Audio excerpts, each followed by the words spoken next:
Here we have the roof, which I will be taking out all the necessary bolts, and I'll be removing it from here, and I will be proceeding to taking off the seats, the center console, the interior paneling of the doors, and I will be moving on to the dashboard.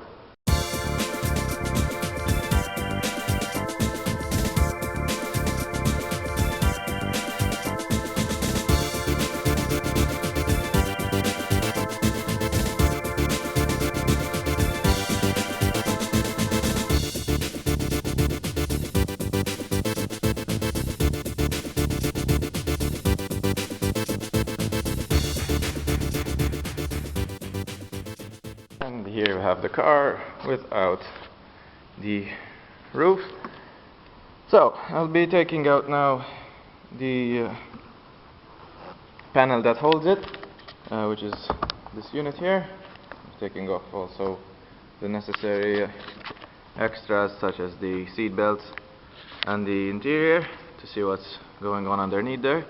And then I'll be moving on, taking off the seat and the center console.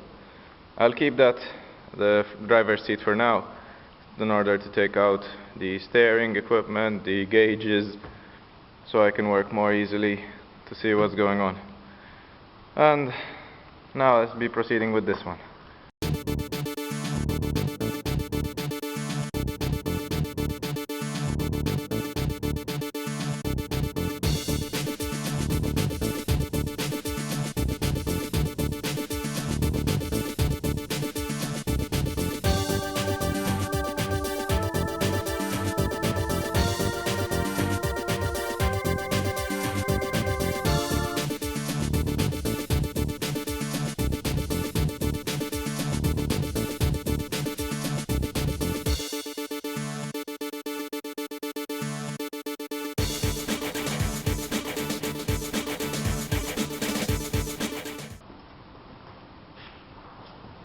Now I'll be tackling the next part, which is taking off the upholstery that sits on the front windshield, and I'll be taking first these out onto the dashboard.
Now I'll be taking out the steering wheel, the gauges, and the rest of the interior parts, and then moving on to the console.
about to see now is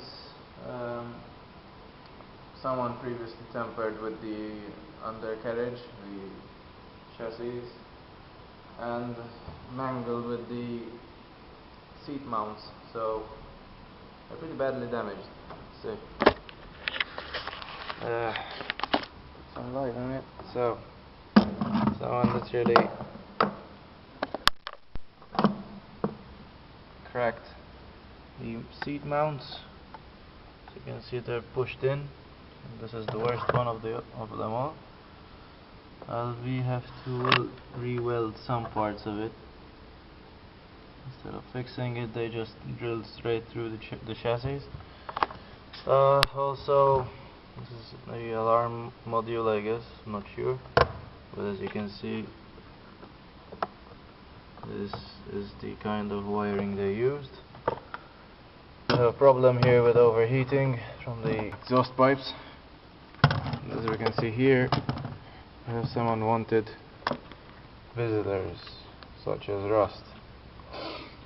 I'll be cleaning that out and checking it out and see what's happening.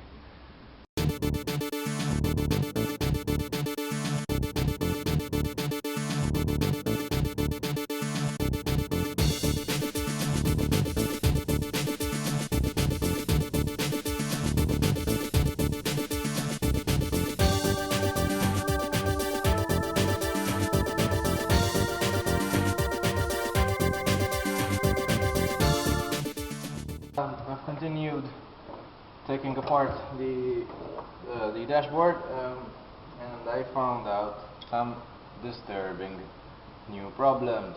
Here I have me. This is the steering column mount, and for some weird reason this is attached to it. It's welded. It's a washer welded onto the the plastic bush, which I do not understand why is this done to it, other than just being replaced. Anyway, I will be replacing this now that's been tampered with. Now I'll be taking these two pipes out over here, 1 and 2, and I'll be pulling them from the inside then. The thing is, now I'll hope to see some gas coming out of there, for the main reason that at least it was holding pressure, because before I was taking it apart there was one problem, that it was losing gas. So maybe there is a slight problem, like these pipes over here, air conditioning pipes, badly rusted, so they might have been leaking some gas out. I don't know about it, because there's way lots of pipes going around. So I'll be checking them one by one, but first I need to disengage these two pipes over here, and then we'll see from there. So now we'll see if we have any leaks. First things first, just in case.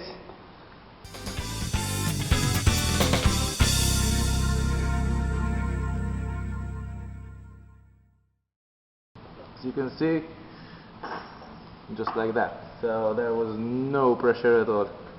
I guess pipes are leaking, but still, having said so, once I'll disengage it, I'll need to re-engage it immediately, so I'll have no contamination of the air we breathe inside here.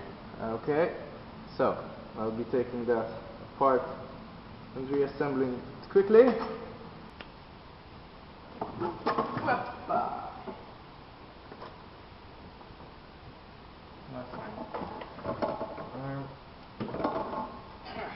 And there we have it, dashboard out and about.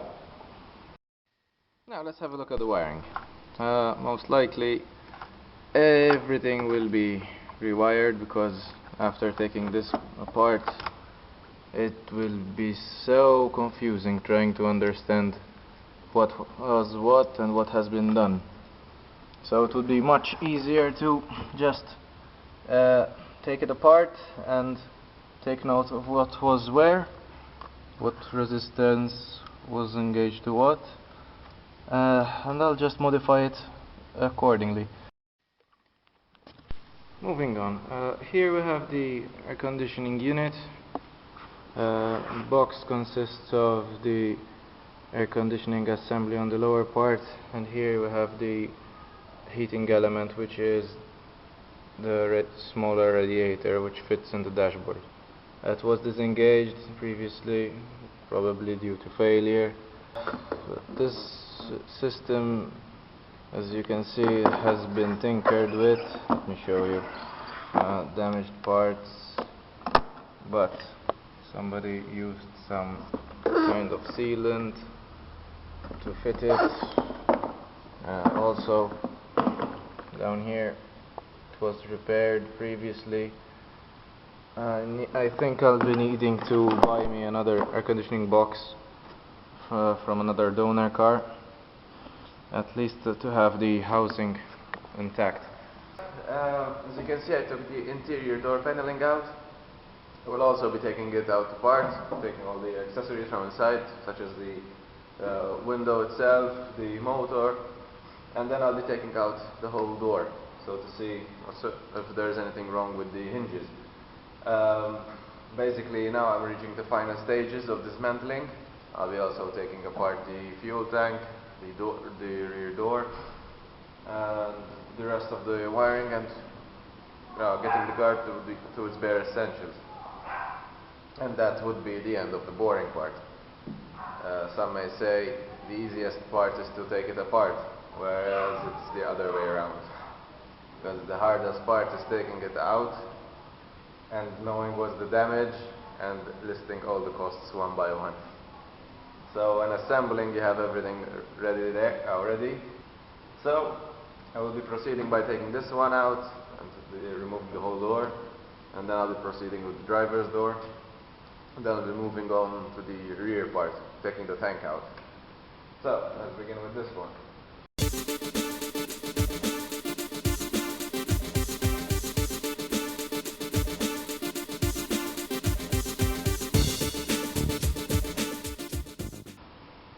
What do you know? An old worm gear system. Let me show you here. Last time I've seen this was in a Land Rover and wipers, but this will be replaced with the old linkage mechanism.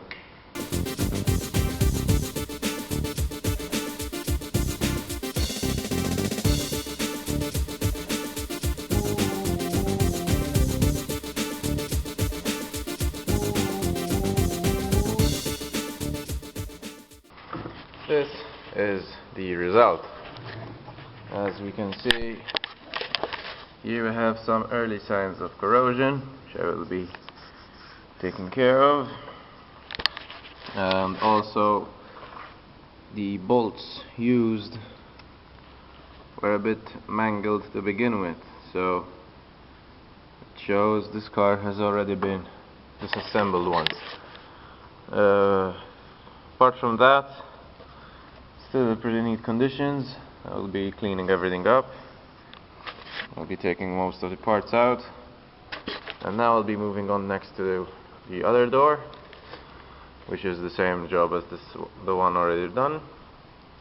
I'll be moving on to the rear afterwards.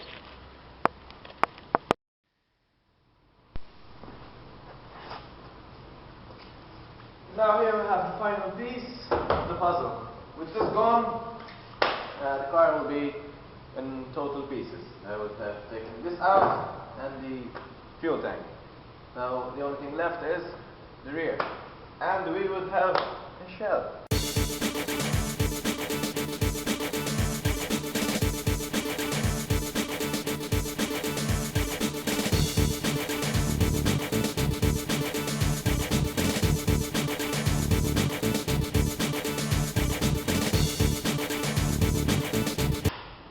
So, there I have it. Now all I need is to just take out some piping from underneath and pull the tank out. And we are done from the body. I will be continuing on the chassis and also the differential and the gearbox. But beforehand, I will be taking the wiring out And also now you can see the whole layout as it is. Now we can see the Flintstones version Maserati sitting on alloy concrete wheels, but they're bricks anyway. That's about it for now, and I will be taking care of the tiny bits you can see from here, wiring and whatnot, but most importantly the engine.